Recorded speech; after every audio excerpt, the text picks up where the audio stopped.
नमस्कार दोस्तों, मेरा नाम सचिन कोरगांवकर है। मुझे टेक्नोलॉजी और फाइनेंस के क्षेत्र में 30 से ज्यादा सालों का अनुभव है।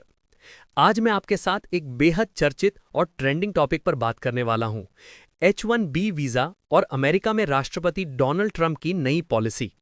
ये विषय लाखों भारतीयों और दुनिया भर के टेक्नोलॉजी प्रोफेशनल्स को प्रभावित करता है।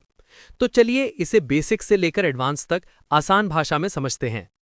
सबसे पहले जानते हैं कि H1B वीजा है क्या।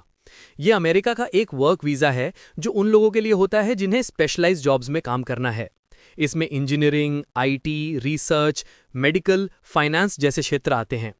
इसकी वैलिडिटी आमतौर पर 3 साल की होती है, जिसे बढ़ाकर 6 साल तक किया जा सकता है।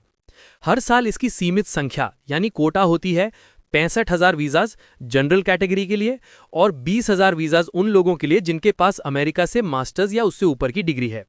अगर एप्लीकेशंस इससे ज्यादा होती हैं तो फिर लॉटरी सिस्टम से चयन किया जाता है। H1B वीजा हमेशा चर्चा और विवाद का विषय रहा है। कहा जाता है कि बड़ी कंपनियां इसका इस्तेमाल सस्ता लेबर लाने के लिए करती हैं।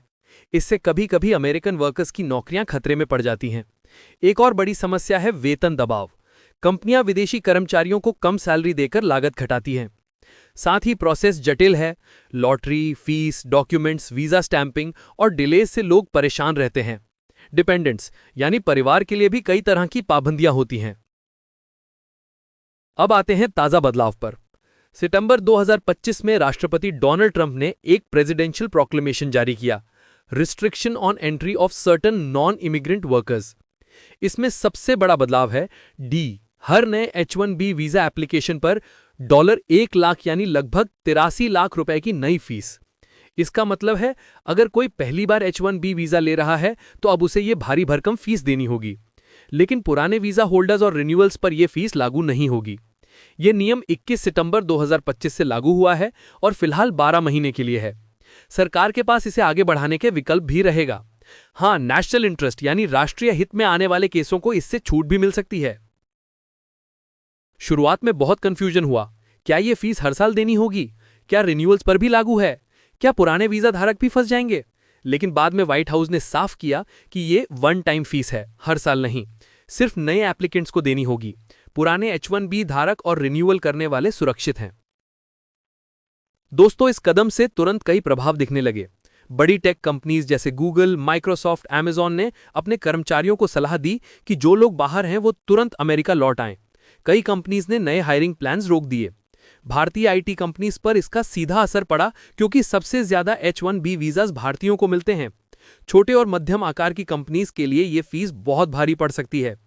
लॉ फर्म्स और इमिग्रेशन एक्सपर्ट्स भी मानते हैं कि इस पर कानूनी चुनौतियां आ सकती हैं क्योंकि इतने बड़े बदलाव के लिए राष्ट्रपति के अधिकार सीमित हैं।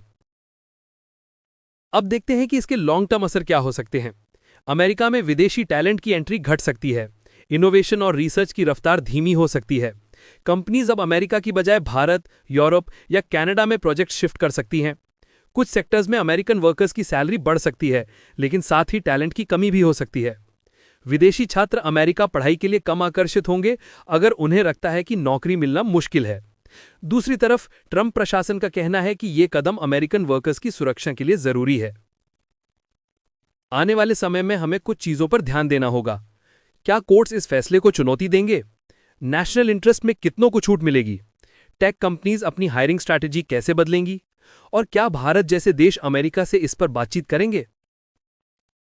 तो दोस्तों, यह था पूरा मामला H1B वीजा, उसका इतिहास, विवाद और ट्रंप के नए नियम।